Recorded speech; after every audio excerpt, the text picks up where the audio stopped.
If you're looking for a Harry Potter inspired cake, look no further. Today, I'll be showing how I made this non-traditional Harry Potter cake. This special cake was made for my niece Kaylee, who is a big fan of Harry Potter. First up, cake assembly. This is a 6-inch round chocolate cake. Place on the cake board with a little bit of buttercream at the bottom, which will secure the cake. Just a quick tip, stirring buttercream prior to application will help release air bubbles. This will give us a smooth buttercream. For consistency in buttercream layers, I'm using 3 scoops of buttercream per layer.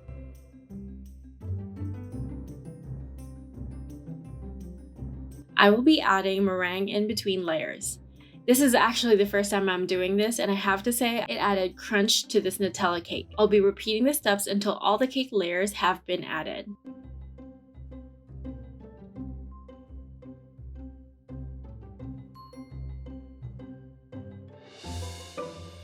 Cake goes in the freezer for at least 5 minutes to chill, then we will crumb coat and coat the cake.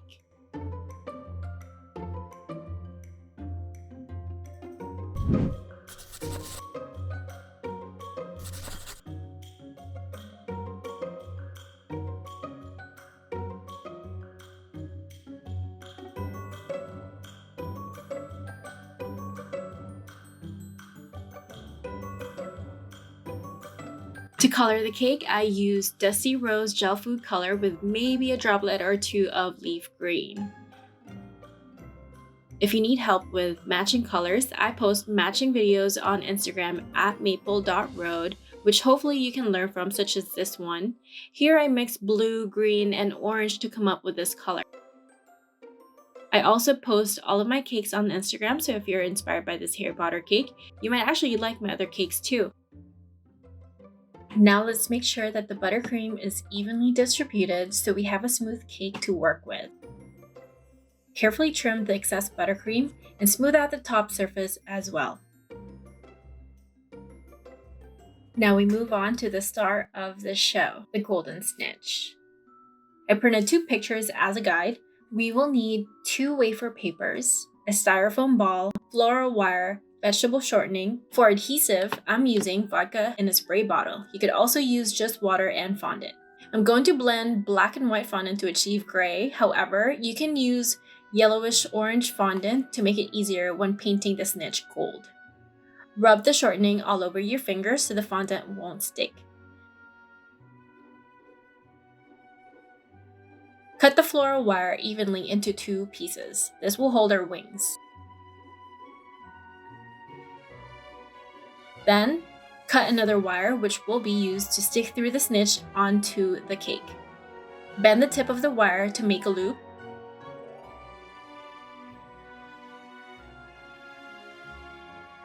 Apply your adhesive of choice onto the styrofoam ball, then cover with fondant. Use your palm to spread the fondant onto the ball while pushing the ball inwards. Keep repeating until covered.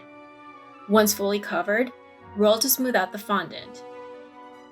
Using a pick, release any air bubbles just by poking them, then smoothen out the fondant.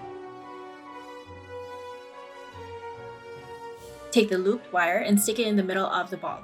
I'm using a dummy cake as a base to hold the snitch. You don't have to have this, but it does help to hold the snitch as it's drying out.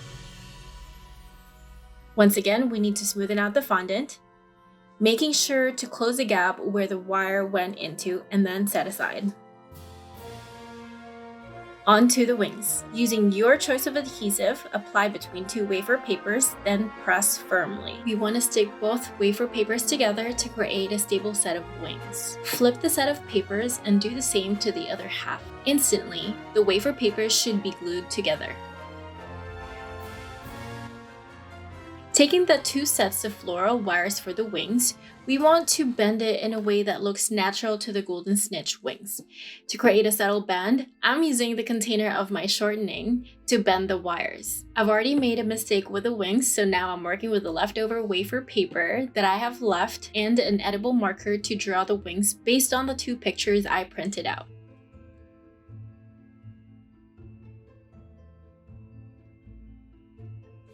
Cut the wafer paper based on our outline. Use that template over to cut the other wing. I wanted to create 2 curves in each wing, so I cut the wings a little bit more for better definition. For the next bit, you might want to use a parchment paper or wax paper because this can get messy. I'm using vodka and edible gold luster dust. I'm going to add a link below where I purchased my luster dust. And with my paintbrush, I will be brushing over the wafer paper wings to paint them gold. Be careful not to overpaint the wings because wafer paper melts and becomes sticky when it gets wet, so we only want to put enough to cover it. Do this on both sides of both wings. While it's drying out, fold the parchment paper over the wings to flatten it out. We want to use parchment paper or wax paper to avoid the wafer paper from sticking to it. Let them dry for at least 10 minutes. Once dried, you'll be able to lift the wafer paper easily, just like so. To glue the wire to the wing, we'll be using a small cutout of the leftover wafer paper. We don't need to measure, we just want to be able to cover the majority of the wire.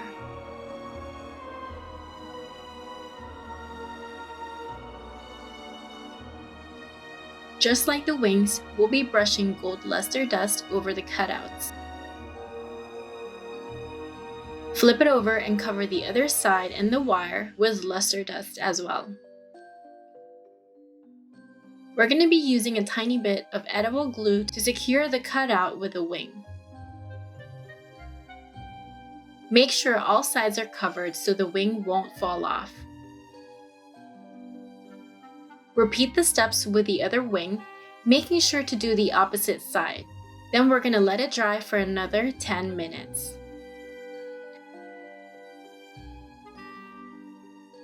Once dry, trim any excess at the bottom and start cutting the feathers on the wing. Unfortunately, this is where my camera died. All I did was cut the wing all throughout, painted the snitch gold, and inserted both wings onto the snitch. And the snitch is done. Comment down below if you have any questions about the snitch assembly. I promise I will try my very best to assist you. Now let's move on to the fondant lettering. Roll out your fondant to about 5 mm thick. Using the letters H and P that I printed off of the internet as my guide, I'll be cutting out the fondant. To make it easier for you, I've included the link of where I've downloaded the font in the description box below.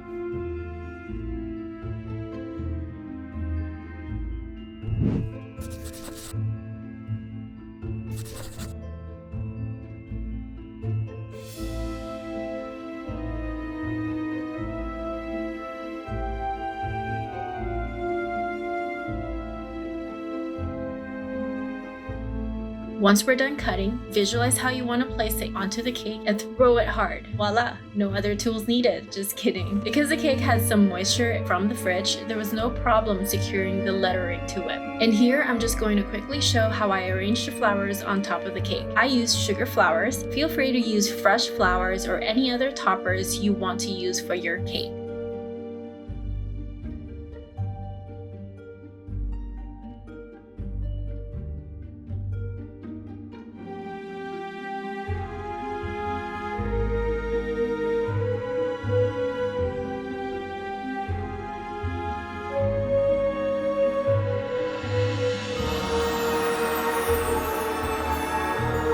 Now for final touch, we are once again using a little bit of gold luster dust on the flowers themselves.